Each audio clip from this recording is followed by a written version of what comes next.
Happy December 1! Kahapon pa nga ito pero ngayon ko palang maa-upload. Late na nga kami at hindi na nga namin naabutan ang fireworks pero eto at humabol pa rin nga kami. Eto na nga yung nadatnan namin dito sa may Station Road ay naapo nagpuskol ti tao si ka. Wala naman bago dahil ganito talaga kapag na may events dito sa may Baguio ay naapo bayanihan, dapat lahat ng tao nandito. Chares!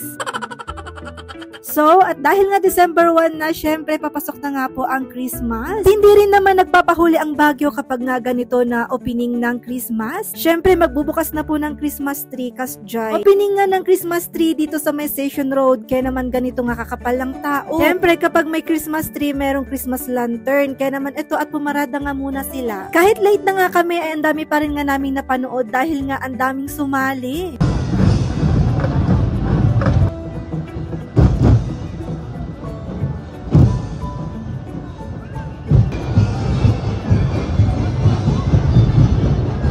At lahat nga sila na sumali ay ang gaganda nga ng mga Christmas lantern. Abay, ang unique at may kanya-kanya ngang paandar. Ang creative din nila, kaya naman lahat nga ng nanonood ay wala nga rin sinasabi kundi wow. Puro na lang talaga wow. Kaya naman, sulit nga rin yung pagpunta namin dito dahil nga na-experience ulit na Arkedandan ito. Pangalawang beses na nga rin namin kasi napagpunta dito kahit nga matao. Nag-i-enjoy ka sa panonood pero good luck na lang kapag uwian na. Ganon.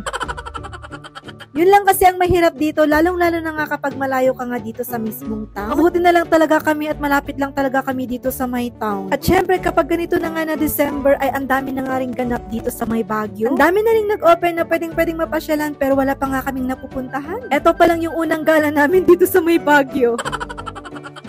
So, ganito nga kadami yung tao, kaya naman ito nga rin yung mga kalaban mo mamaya sa taxi. Siyempre, mag-uunahan kayong magkuha ng taxi pagkatapos nga ng parada. Pero kami, hindi muna kami uuwi ganun. Maglakad-lakad muna dito sa may Session Road. At aakyat pa nga kami doon sa may Christmas tree. At ito na nga, sunod-sunod na nga rin yung mga Christmas lantern na pumaparada. Itong mga estudyante pala na may hawak ng mga Christmas lantern. Go, hey, hey, go, go, go, go.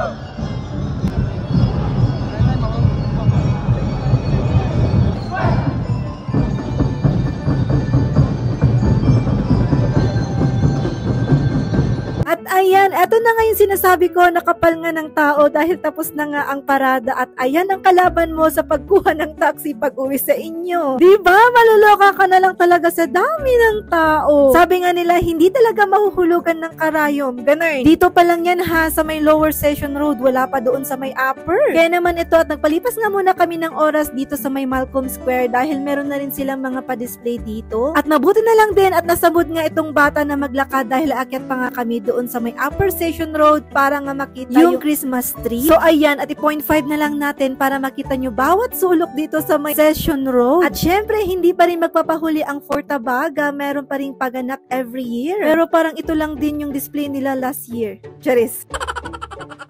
Pero napintas latapiman, maganda pa rin naman kahit papaano. Mafe-feel mo na rin talaga na paparating na nga ang Pasko dahil nga sa mga kumuti-kutitap na ito. Ay siya, nakapag-umpisa na ba kayong bumili ng mga pangregalo nyo? Dahil kung hindi pa, parehas lang tayo. Charis.